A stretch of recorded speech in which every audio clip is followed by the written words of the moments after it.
కేవలం గతంలో చేశారు కాబట్టి ఇప్పుడు మేము చేస్తామనే విధానమా? ఒక పక్కన మనకి కక్ష సాధింపు చర్యలు వద్దు అని చెప్తున్నారు, కానీ జరుగుతున్నవి చూస్తుంటే ఆ విధంగానే జరుగుతున్నాయి.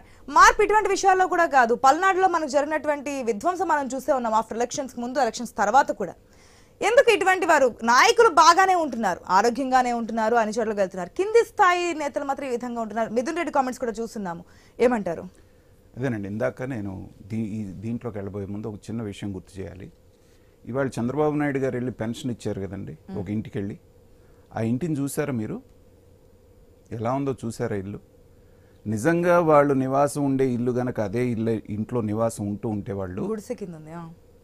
ఇప్పుడు దాకా పాలించినటువంటి అన్ని గవర్నమెంట్లు సిగ్గుతో తలంచుకోవాలి.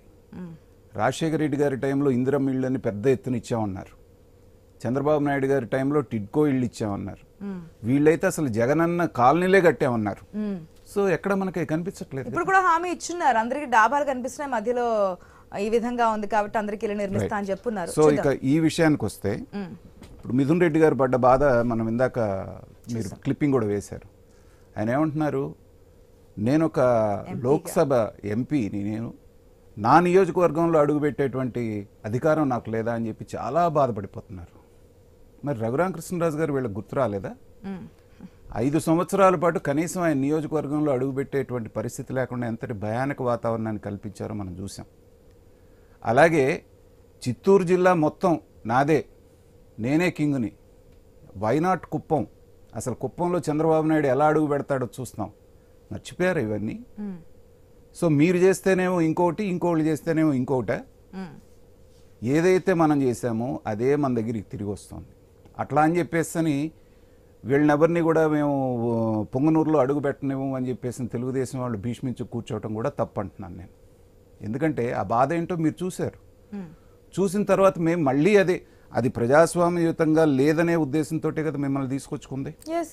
అదే పందాలో మేము వెళ్తామంటే వాళ్ళకి మీకు ఇదే ఉంది. ఇవాళ చిత్తూరు జిల్లా మొత్తానికి నేనే కింగ్ నన్న ఆయన కేవలం 6,000 మెజార్టీతో బొటాబొటీగా బయటపడ్డారు. సో మీరు చెప్పాల్సిన బుద్ధి ఓటు రూపంలో చెప్పేశారు. రానివ్వండి, ఆయన ఏ కార్యక్రమాలు చేసుకుంటారో చేసుకోండి. ఎందుకు హౌస్ అరెస్ట్ చేస్తున్నారు? నేను వెళ్ళే అవకాశం లేదా? గతంలో చేశారు కాబట్టి ఇప్పుడు మేము చేస్తామని వరవడికి పెట్టాలి. చంద్రబాబు నాయుడు గారిని బయటికి రాకుండా ఇంటికి గేటుకి తాళ్లు కట్టేస్తే మనందరం విమర్శించాం. ఇదేం పద్ధతి ప్రజాస్వామ్యంలోని?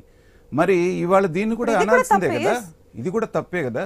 అంగళ దగ్గరికి వస్తే రాళ్ళు వేసేసి మళ్ళీ చంద్రబాబు నాయుడు గారి మీద కేసు పెట్టారు, దాని మీద అరెస్ట్ చేయాలని చూశారు. ఇవన్నీ జరిగిన మాట వాస్తవమే. కానీ మీ నాయకులు చెప్పింది ఏంటి?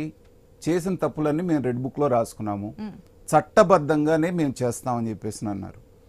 కానీ ఎలక్ట్ అయినటువంటి ఒక ఎమ్మెల్యేని, ఒక ఎంపీని నియోజకవర్గంలోనే అడుగు పెట్టినేమో అంటే అది చట్టబద్ధమైనటువంటి వ్యవహారమా? సరే, ఇది నాయకులకు తెలిసి జరుగుతుందా తెలియ జరుగుతుందా అనేటువంటిది పక్కన పెడితే, తెలిస్తే ఒప్పుకోరు చంద్రబాబు నాయుడు గారు, నాకు తెలుసు ఆ విషయం.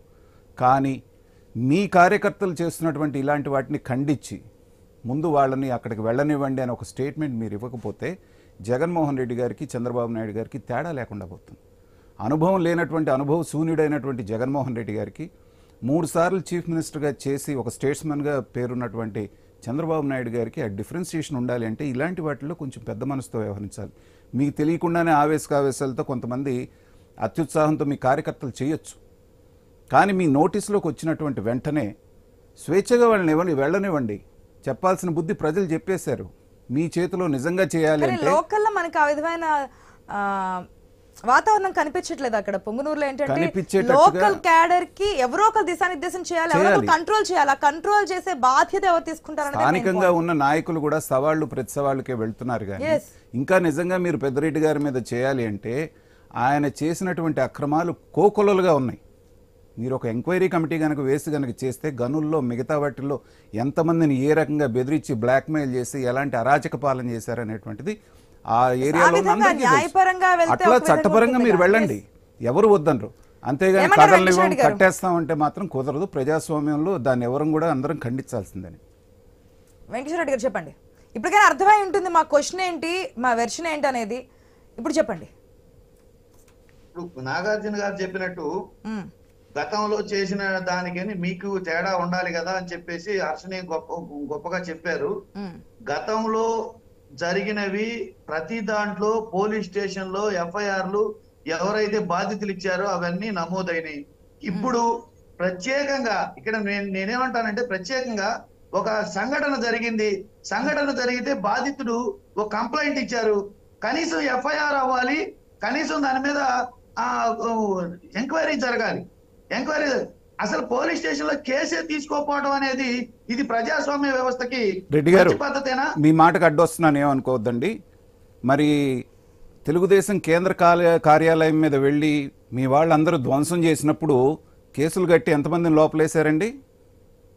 వేశారండి. ఎక్కడండి? మీరు ఒకసారి చూడండి. నేను విజయవాడకు సంబంధించిన సార్, నాకు తెలుసండి. ఆ రోజు దాడి చేసిన వాళ్ళ ప్రతి వాళ్ళ మీద కేసు ఉంది. చాలా బయట మంది తిరుగుతున్నారు చక్కగా. బెయిల్ తెచ్చుకున్నారు. మీరు అది చూడండి, మీరు అది మీది వివరణ తీసుకోండి, మీ దగ్గర వివరణ తీసుకొని ఇన్ఫర్మేషన్ తీసుకోండి.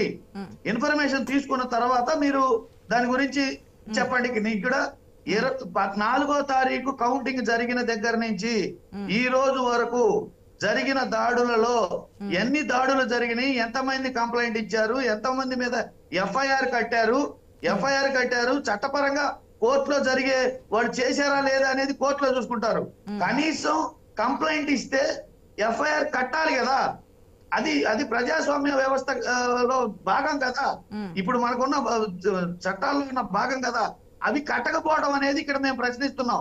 అంటే నేనేమంటానంటే అసలు చంద్రబాబు నాయుడు గారు అడ్మినిస్ట్రేషన్ చేస్తున్నారా, లేదా ఆయన మాట వినట్లేదా, లేదా ప్రభుత్వం అధికారులు ఆయన వాయిస్ ను పక్కన పెట్టారా, లేదా ఆయన దృష్టికి వచ్చిన ఆయన పట్టించుకోవట్లేదా? ఇవి సమాధానం తెలుసుకుందాం. సమయం లేదు కాబట్టి సమాధానం తెలుసుకుందాం. కుసుమ కుమారి గారు, గతం గురించి మాట్లాడుతుంటే వెంకటేశ్వర రెడ్డి గారు యాక్సెప్ట్ చేయరు. ఎందుకంటే గతంలో మేము చేశాం కాబట్టి చేస్తారా, ఇప్పుడు అదే విధానం కొనసాగుతారా, గతంలో మరి అధికారులు ఎవరి మాట వినలేదు, ఎవరు చేస్తారనేది కొంచెం పక్కన పెడదాం.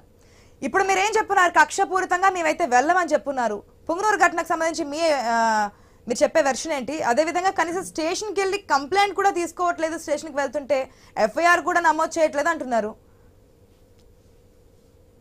గతంలో మరి పెద్దిరెడ్డి గారు కానివ్వండి, వాళ్ళ కుమారుడు కానివ్వండి, చిత్తూరు జిల్లాలో వారు చేసినటువంటి అరాచకాలు అన్ని ఇన్ని కాదు, ఎన్నో కోకొలలు ఉన్నాయి. ఇప్పుడు స్థానిక సంస్థల ఎన్నికల్లోనే చూద్దాం. మనం ఎవరైనా సరే గనక నామినేషన్ వేద్దామని పోతే వాళ్ళ పత్రాలు కూడా చించేసి వాళ్ళ నామినేషన్ కూడా వేయకుండా ఏకపక్షంగా వారు వ్యవహరించినటువంటి తీరు మనం అందరం చూసాం. ఇదంతా పడినటువంటి కష్టం ఎవరు పడ్డారు? అక్కడ లోకల్ గా క్షేత్రస్థాయిలో ఉన్నటువంటి ప్రజలు అనుభవించారు. అక్కడ ఎవరి చేత? పెద్దిరెడ్డి గారి కుమారుడు మిథున్ రెడ్డి గారి చేత అష్ట కష్టాలు పడ్డారు. చంద్రబాబు నాయుడు గారు వచ్చి మీటింగ్ పెడతా ఉంటే కనీసం ఆ మీటింగ్ కూడా రానివ్వకుండా ఆ చుట్టుపక్కల గ్రామాల్లో, పుంగనూరు ఆ చుట్టుపక్కల గ్రామాల్లో తెలుగుదేశం పార్టీ యొక్క కార్యకర్తలను కానివ్వండి, నాయకులను కానివ్వండి పోలీసులతో కొట్టించి వాళ్ళపైన రాళ్ల దాడులు చేసి వాళ్ళపైన కేసులు పెట్టి అనేక రకాలైనటువంటి అరాచకాలు చేసినటువంటి విషయం మనకందరికీ తెలిసినటువంటి విషయమే. ఇప్పుడు తెలుగుదేశం పార్టీ అధికారంలోకి వచ్చింది, ఎన్డీఏ కూటమి అధికారంలోకి వచ్చింది. ఇప్పుడు 1 నెల కూడా కాలేదండి. అంత తొందర ఏమొచ్చింది? వీళ్ళ అబ్బా కొడుకులకి బయటకు వచ్చి రావాల్సిన అంత అవసరం ఏముంది వీళ్ళకు? ఇప్పుడు చెప్పండి, ఇప్పుడు కార్యకర్తలకు చంద్రబాబు నాయుడు గారు ఒక మెసేజ్ అయితే ఇచ్చారు, ఎవరు కూడా కక్షపూరితంగా వ్యవహరించకండి.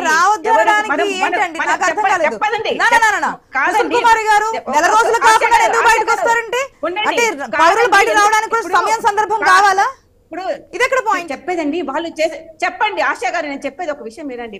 వాళ్ళు చేసినటువంటి అరాచకాలు కార్యకర్తలను చాలా హింసించినారండి. వాళ్ళు బక్కుమని ఉన్నారు. ఈరోజు చంద్రబాబు నాయుడు గారు చెప్పినా కూడా వినలేని పరిస్థితిలో ఉన్నారంటే కొద్ది రోజులు వెయిట్ చేయండి. చంద్రబాబు నాయుడు గారు వాళ్ళకి ఇచ్చినటువంటి సలహాలు సూచనలు స్వీకరించి వాళ్ళు కూడా కొద్ది రోజులు గడిచిన తర్వాత అవునండి వాళ్ళని పెట్టినటువంటి అరాచకాలు ఆ విధంగా ఉన్నాయండి. అక్కడ నష్టపోయినటువంటి కుటుంబాలకు తెలుస్తుంది. వాళ్ళ ఆడవాళ్ళ పైన కానివ్వండి, వాళ్ళ పిల్లల పైన కానివ్వండి, ముసలి వాళ్ళ పైన కానివ్వండి కేసులు పెట్టి వాళ్ళు ఏ విధంగా అరాచకాలు చేశారో మరి అక్కడ అనుభవించిన వాళ్ళకి తెలుస్తుందండి. పక్కన వాళ్ళకి ఏం తెలుస్తుంది? కాబట్టి చంద్రబాబు నాయుడు గారు ఇలాంటి అరాచకాలను ప్రోత్సహించే వ్యక్తి కానే కాదు. మనం శాంతి పరిపాలన రాష్ట్ర ప్రజలకు అందించాలనేటువంటి లక్ష్యంతోనే చంద్రబాబు నాయుడు గారు ఉన్నారు. కానీ ఇప్పుడు నేనేం చెప్తున్నానంటే నిన్న మొన్న పార్టీ అధికారంలోకి వచ్చింది, వాళ్ళు చాలా ఆవేశంతో ఉన్నారు. మీరు కొద్ది రోజు శాంతించండి. మీరు అంత తొందరగా బయటకు వచ్చి ఏం వెలగబెట్టాలని ఈ రోజు బయటకు వస్తా ఉన్నారు? ఏం చేయాలి? ఏం ప్రజలకు ఏం మెసేజ్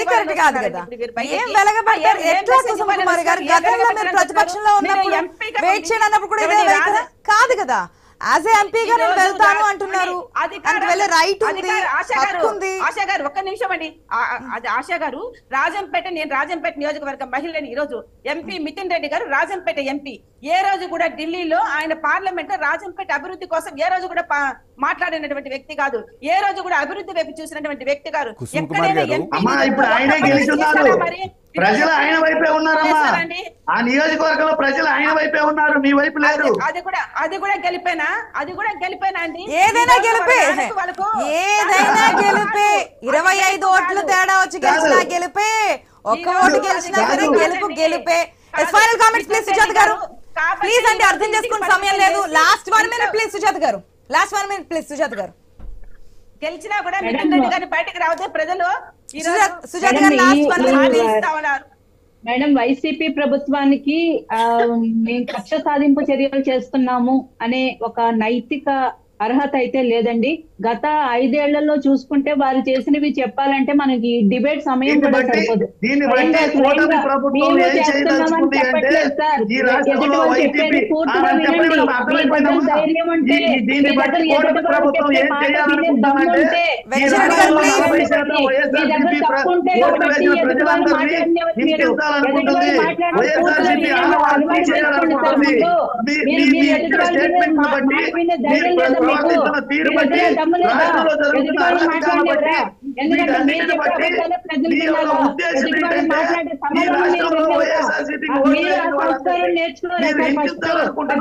వెంకటరెడ్డి గారు ప్లీజ్ ప్లీజ్ ఎందుకు ఇంటరప్ట్ చేస్తున్నారు? ఇద్దరు ఆడియోలు క్లమ్జీ అవుతున్నాయి, అర్థం కావట్లేదు. ప్లీజ్ ప్లీజ్ వెంకటరెడ్డి గారు, ప్రజలు చూస్తున్నారని ఒక్కటి గమనించండి.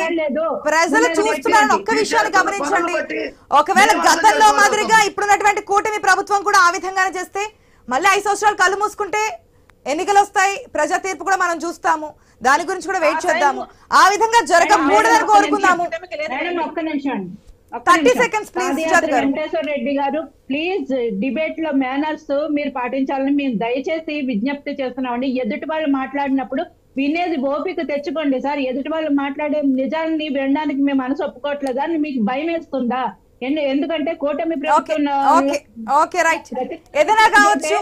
ఇటువంటి ఘటనలు అప్పుడు జరిగినా ఇప్పుడు జరిగినా ఎప్పుడు జరిగినా ఖండిస్తూనే ఉన్నారు, చెప్తూనే ఉన్నాము.